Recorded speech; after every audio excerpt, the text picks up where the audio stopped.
আমি দেশ বিক্রি করে ক্ষমতায় আসব, এটা আমার কখনো চিন্তা ছিল না। আমি বঙ্গবন্ধু শেখ মুজিবের মেয়ে, ক্ষমতার লোভে নিজের সম্পদ অন্যের হাতে তুলে দিতে আমি কখনো রাজি ছিলাম না। কারো কাছে ভিক্ষা করে বাংলাদেশের মানুষ চলবে না।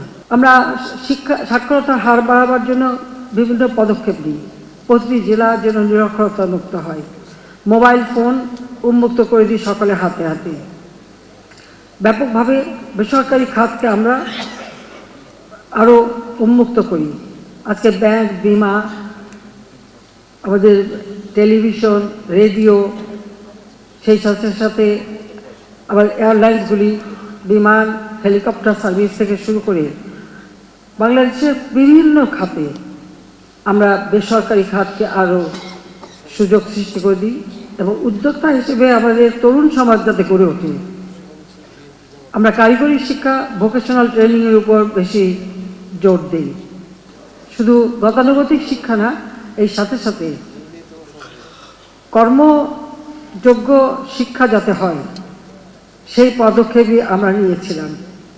তবে সেবার এমনকি বিদ্যুৎ উৎপাদন থেকে শুরু করে আমরা সব কিছু কিন্তু বেসরকারি, সরকারি সাথে বেসরকারি খাত আমরা দেই একটাকে লক্ষ্য নিয়ে আরও ব্যাপকভাবে যাতে কর্মসংস্থান তৈরি হয়, মানুষের কাজ করার সুযোগ হয়।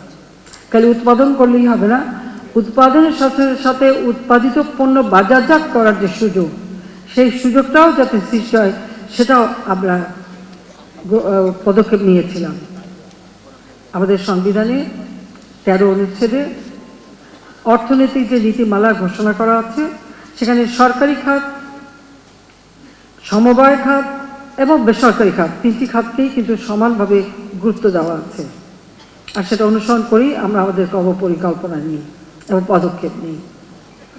তার কিছু শুভফল দেশের মানুষ পেতেও শুরু করে। তবে 2001-এ আমরা সরকারে আসতে পারলাম না, কারণ সেটাও কারণ ছিল আমাদের গ্যাস অন্য দেশে বিক্রি করতে হবে। আমি দেশ বিক্রি করে ক্ষমতায় আসব, এটা আমার কখনো চিন্তা ছিল না। আমি বঙ্গবন্ধু শেখ মুজিবের মেয়ে, ক্ষমতার লোভে নিজের সম্পদ অন্যের হাতে তুলে দিতে আমি কখনো রাজি ছিলাম না। যে কারণে আমি আসতে পারিনি, তাতে আমার কোনো আফসোস নেই।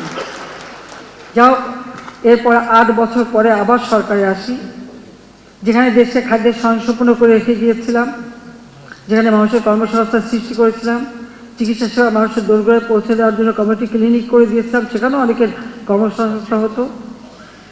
ডিজিটাল বাংলাদেশ গড়ে তোলা, সব কম্পিউটার শিক্ষা দেওয়া, সেই ব্যবস্থা আমরা করেছিলাম। সেখান থেকে দেশ অনেক পিছিয়ে গিয়েছিল। 40 লক্ষ মেট্রিক টন খাদ্য ঘাটতি পূরণ করে খাদ্যের স্বয়ংসম্পূর্ণ অর্জন করেছিলাম। 2009 সরকার গঠন করে দেখি আবার 26 লক্ষ মেট্রিক টন খাদ্য ঘাটতি। এখানে নীতির ব্যাপারে কিন্তু একটা প্রশ্ন রয়েছে, কারণ যেই দিন আমি পার্লামেন্টে ঘোষণা দিয়েছিলাম যে আজকে থেকে বাংলাদেশ খাদ্যের স্বয়ংসম্পূর্ণ, তখন বিএনপি বিরোধী দলে খালেদা জিয়া বসেছিলেন, তার সাবেক অর্থমন্ত্রী সাইফুর রহমান সাহেব উঠে দাঁড়িয়ে বললেন, স্বয়ংসম্পূর্ণ হওয়া ভালো না, খাদ্যের স্বয়ংসম্পূর্ণ হলে খাদ্য সাহায্য পাওয়া যাবে না। আমি একথা শুনে আমি নিজে উঠলাম, উঠে বললাম, কারো কাছে ভিক্ষা করে বাংলাদেশের মানুষ চলবে না।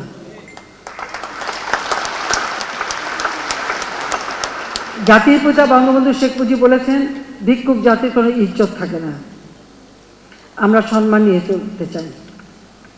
আর তিনি যুদ্ধবিধ্বস্ত দেশ যখন গড়ে তোলেন তখন তো বলেইছিলেন যে আমার মাটি আছে, মানুষ আছে, এই সোনার মাটি আর সোনার মানুষ দিয়েই তো আমার যুদ্ধবিধ্বস্ত দেশ আমি গড়ে তুলব। অনেক বিদেশি সংস্থা, অনেক সাংবাদিক এই প্রশ্নটা তাকে করতো এবং তিনি সবসময় এই উত্তরই দিতেন। তা আমি বিশ্বাস করি যে মানুষের কর্মক্ষমতা, মানুষের উদ্যম, মানুষকে যদি আমরা কাজে লাগাতে পারি, তাই সোনার মানুষগুলি তো উপযুক্ত হবে এবং আমাদের সোনার বাংলা গড়ে তুলবেন।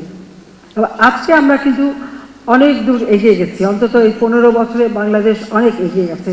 তবে এই ক্ষেত্রে আমি মনে করি যে আমাদের এবং কৃষি যান্ত্রিকীকরণের কথাটাও কিন্তু জাতির পিতা বঙ্গবন্ধুই শুরু করেছেন এবং সেটাও তিনি বলেছেন। আমরা এখন সেই কৃষি যান্ত্রিকীকরণ করার সাথে সাথে আমরা খাদ্য উৎপাদন, আমাদের কৃষিজাত পণ্য যেগুলি আমাদের উৎপাদন করলে আমাদের অর্থনীতিতে কাজে লাগবে এবং তারই ভিত্তিতে শিল্পায়ন। এর পাশাপাশি যদি শিল্পায়ন না হয় তাহলে কর্মসংস্থান সৃষ্টি হবে না বা আমরা এগোতে পারবো না। নগদে 500 টাকা বা তার বেশি পেমেন্টে পেতে পারেন ঢাকায় জমিসহ 20 কোটি টাকার পুরস্কার।